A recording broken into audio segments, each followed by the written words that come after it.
Hello and welcome. और इस video में आप सीखेंगे मीटर ब्रिज। तो मीटर ब्रिज का कॉन्सेप्ट और इस पे बेस्ड न्यूमेरिकल्स इस वीडियो में आप सीखेंगे।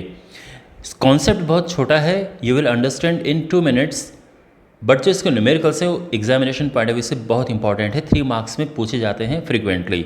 So let's start. तो ये देख सकते हैं, ये मीटर ब्रिज आपके सामने है।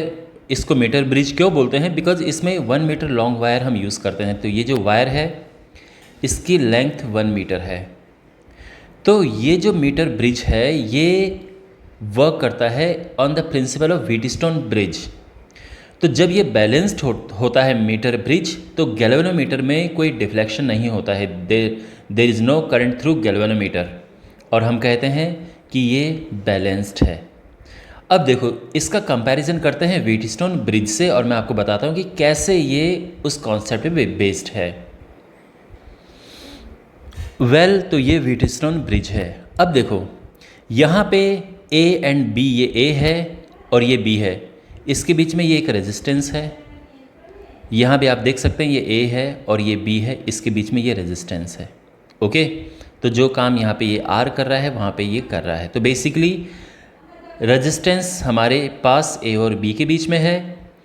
उसके बाद यहाँ पे बी एंड सी के बीच में आप रेजिस्टेंस देख सकते हैं कि ये है। सिमिलरली यहाँ भी बी एंड सी के बीच में रेजिस्टेंस है। फिर ए और डी के बीच में हमारे पास ये रेजिस्टेंस यहाँ पे ये है। यहाँ ए और डी के बीच में हमारे पास ये वायर है, तो वायर का इतना हिस्सा है और इस वायर का भी अपना रेजिस्टेंस है। तो इसका अपना रेजिस्टेंस है। इसी तरह से जो सी और डी पार्ट में ये रेजिस्टेंस है, यहाँ पे सी और डी के बीच में ये वायर का जो पीस है ये भी एक रेजिस्टेंस का काम करेगा, रेजिस्टर का काम करेगा। ओके, अब यहाँ पे जब व्हीटस्टोन ब्रिज बैलेंस्ड होता है, मींस यहाँ से गैल्वेनोमीटर से कोई करंट फ्लो नहीं होती, उस केस में आर ए बी के बीच में जो रेजिस्टेंस होता है that upon R B C is equal to R A D upon R D C. यही है व्हीटस्टोन ब्रिज का प्रिंसिपल। जब ये बैलेंस्ड स्टेट में होता है तो हमारे पास इस तरह से ये रेशियो इक्वल होता है। अंडरस्टैंड? तो यहाँ पे this upon this is equal to this upon this, ये आपने व्हीटस्टोन ब्रिज में भी पढ़ा होगा।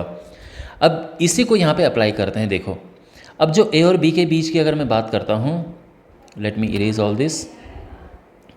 अब यहाँ पे अगर बात करें ए और बी के बीच की,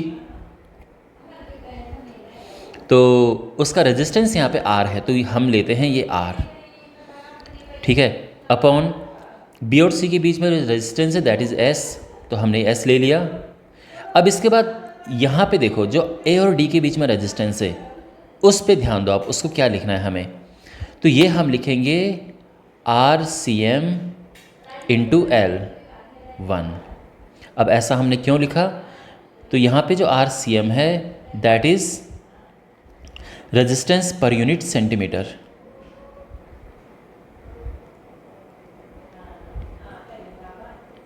पर यूनिट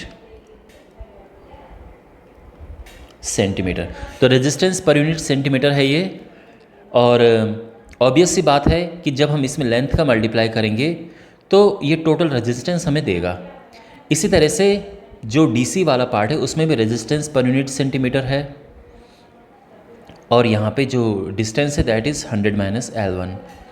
तो यहाँ पे इससे ये कैंसिल हुआ, हमारे पास आ गया R upon S is equal to L1 upon 100 minus L1, ठीक है ना। और यहाँ पे R is equal to S into L1 upon 100 minus L1। तो बेसिकली अगर आपको S यानी स्टैंडर्ड रेजिस्टेंस पता है, और ये हमें पता ही होता है, और उसके बाद अगर L1 पता है, जो कि हमें आराम से पता चल जाता है क्योंकि हमें नल पॉइंट फाइंड करना होता है। तो L1 वो लेंथ है जहाँ पे हमें नल पॉइंट मिलता है, तो L1 हमें नल पॉइंट देता है। नल पॉइंट मीन्स कि उस पॉइंट पे, यानी जब जॉकी L1 डिस्टेंस पे होगी तो there is no current flowing through this galvanometer, यहाँ से कोई करंट फ्लो नहीं हो रहा है, तो ये बैलेंस स्टेट में है। ओके, और फिर हम आराम से अननोन रेजिस्टेंस आर फाइंड कर सकते हैं इस तरह से। तो आई होप आपको मीटर ब्रिज अच्छे से समझ आ गया होगा। यहाँ पे एक और चीज़ मैं आपको समझाना चाहता हूँ, जो रेजिस्टेंस होता है that is directly proportional to length. तो जो यहाँ पर हमने ये चीज़ लिखी है ये भी एक इसका आप कह सकते हैं कि इसीलिए हमने लिखा है because resistance is directly proportional to length. ऐसा होता है ना, आपने फॉर्मूला उसका देखा होगा, R is equal to rho L upon A. तो अगर ये वायर की जो रेडियस है यानी एरिया ऑफ क्रॉस सेक्शन ये यूनिफॉर्म है तो resistance is directly proportional to L. तो यहाँ पे हम कह सकते हैं कि हमने वही अप्लाई किया है एक तरह से। बाकी आई होप आपको ये कॉन्सेप्ट समझ आ गया होगा। अब इस पे बेस्ड हम इसके क्वेश्चंस करते हैं, बहुत इम्पॉर्टेंट। तो यहाँ पे ये न्यूमेरिकल एनसीईआरटी का एक एग्जाम्पल है, लेकिन ये ध्यान रखना कि आपके पास जिस तरह के क्वेश्चन इसमें बनते हैं लगभग सेम पैटर्न के क्वेश्चंस होते हैं, ठीक है ना।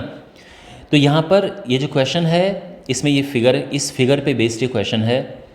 यहाँ पे इस स्टेज में यानी अभी जो है नल पॉइंट इतने पे बनता है, अभी की जो स्टेज है, इसका मतलब ये है कि R upon S is equal to L1 upon 100 minus L1 हम अप्लाई करने वाले हैं, ठीक है ना। आपको पता है इस तरह से हम लिखते हैं।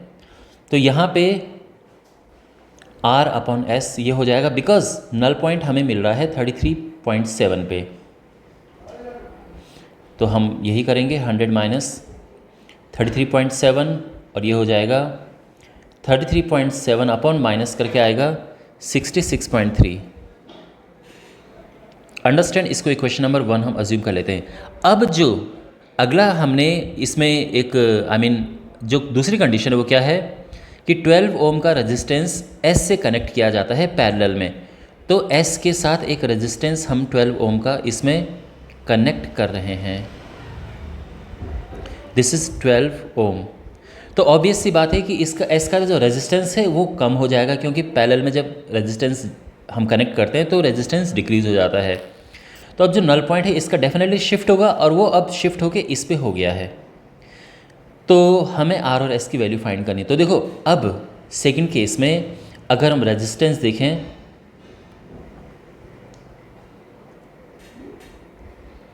सेकंड केस, तो इसमें अगर हम रेजिस्टेंस देखें B और C के बीच तो क्या होगा। देखो B एंड C के बीच में आप जानते हैं पैरेलल में जब रेजिस्टेंस हमारे जुड़ते हैं तो हम इस तरह से लेते हैं, अगर R1 R2 पैरेलल में है तो उनका कंबाइंड इस तरह से लेते हैं, ठीक है, ये याद रखना। तो ये हो जाता है S इंटू 12, तो बेसिकली सीधे हम 12S लिख देते हैं अपॉन 12 प्लस S, ये हो गया है रेजिस्टेंस, ठीक है ना, S की जगह पे। तो अब देखो हम क्या लिखेंगे, देयरफॉर R अपॉन जो S है अब वो चेंज हो गया है, अब ये हो गया है 12S अपॉन 12 प्लस S, और ये किसके इक्वल है, वही सेम हम जो हमने यहाँ पे हमने लिखा था 51.9 अपॉन 100 माइनस 51.9। तो ये हो जाएगा R और ये ऊपर जाएगा 12 प्लस S अपॉन 12S, और ये हो जाएगा 51.9 अपॉन 48.1।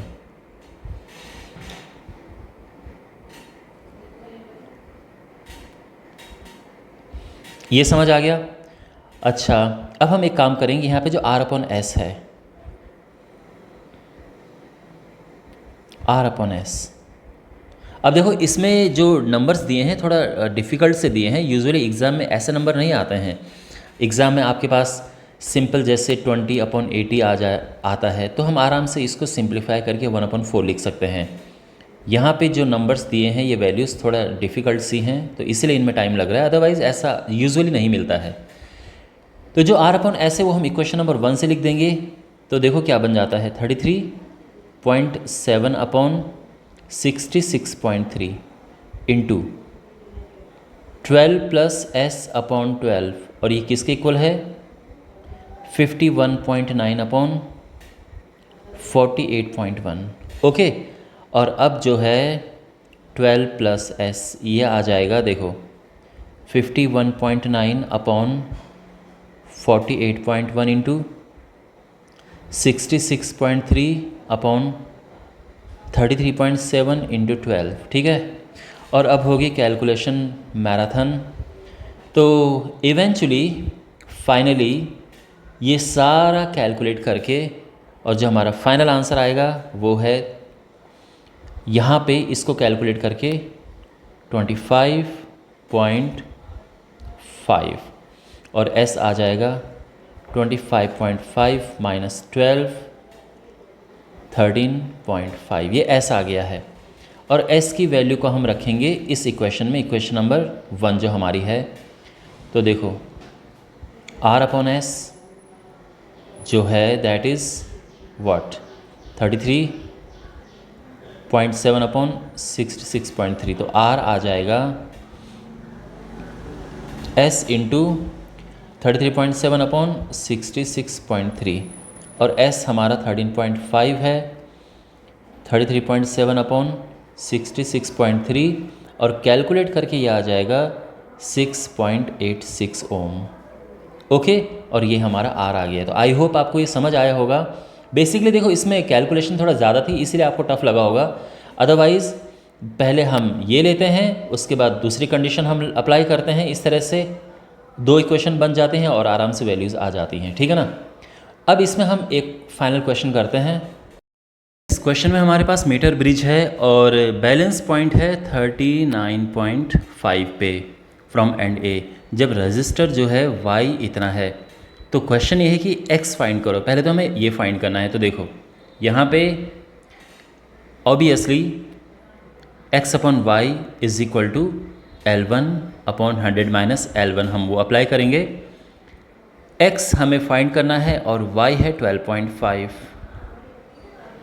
L1 इज़ 39.5 और ये हो जाएगा 100 माइनस 39.5, तो ये हो जाएगा 39.5 अपॉन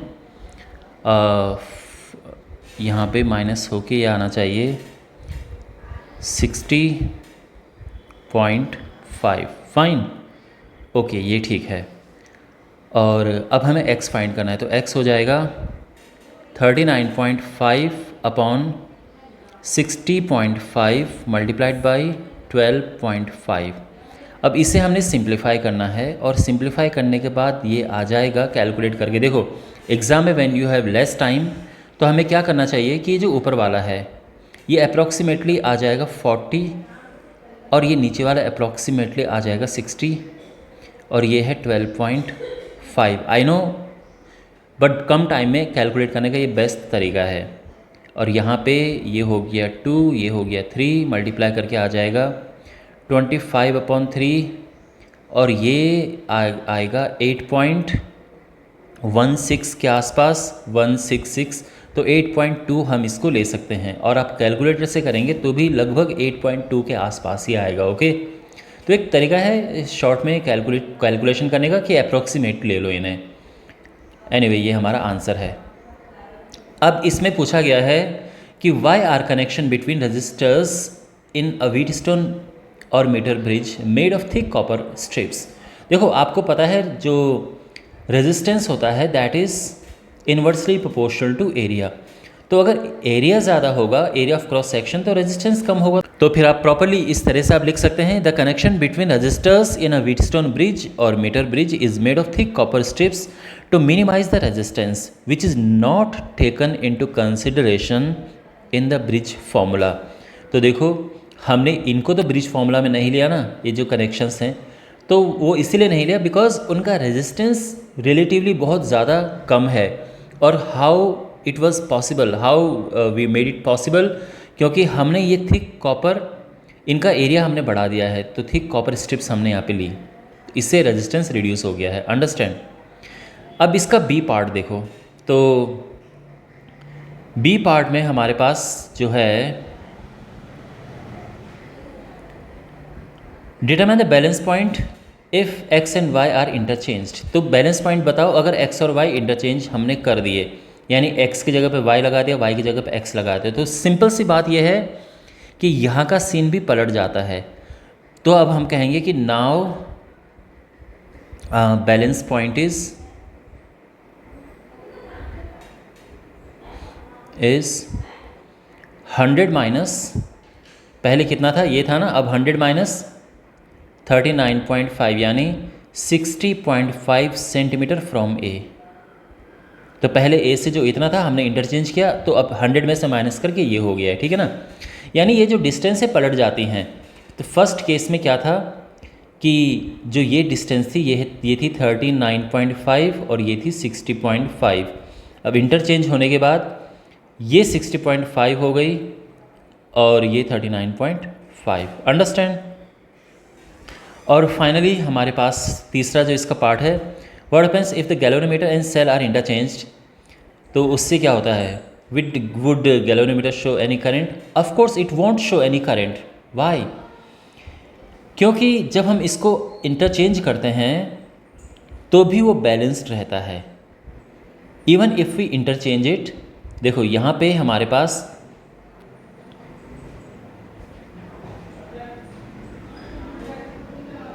ये है और ये सेल है और यहाँ पे ये गैल्वेनोमीटर है, और इसको हम R1, R2, R3, R4 ले लेते हैं। तो आपको पता है कि बैलेंस्ड की स्टेट में R1/R2 is equal to R3/R4 होता है। अगर हम G को और इसको आपस में इंटरचेंज कर लें तो क्या सिचुएशन बनेगी? सोचो, इंटरचेंज करने के बाद क्या बनेगा। तो हमारे पास जो है यहाँ पे बैटरी ये लग जाएगी,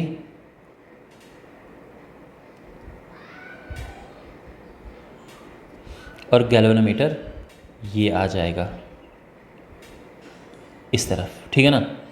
R1, R2, R3, R4। अच्छा, अब इसको अगर हम ये रूप दें, यानी इसको थोड़ा इस शेप में लेके आएँ तो क्या बनेगा? देखो ये A B C D हमारे पास है।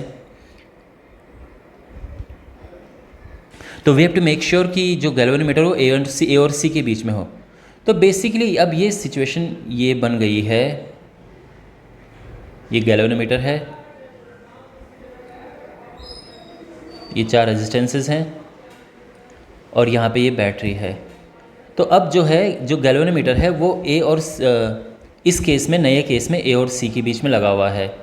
तो अगर हम इसको इसको जो है ये A है और ये C है, तो इनके बीच में गैल्वेनोमीटर लगा हुआ है, और यहाँ पे जो B और D है इनके बीच में ये लगा हुआ है। और यहाँ पे देखो A और B के बीच में हमारे पास क्या रेजिस्टेंस था? ये R1 था।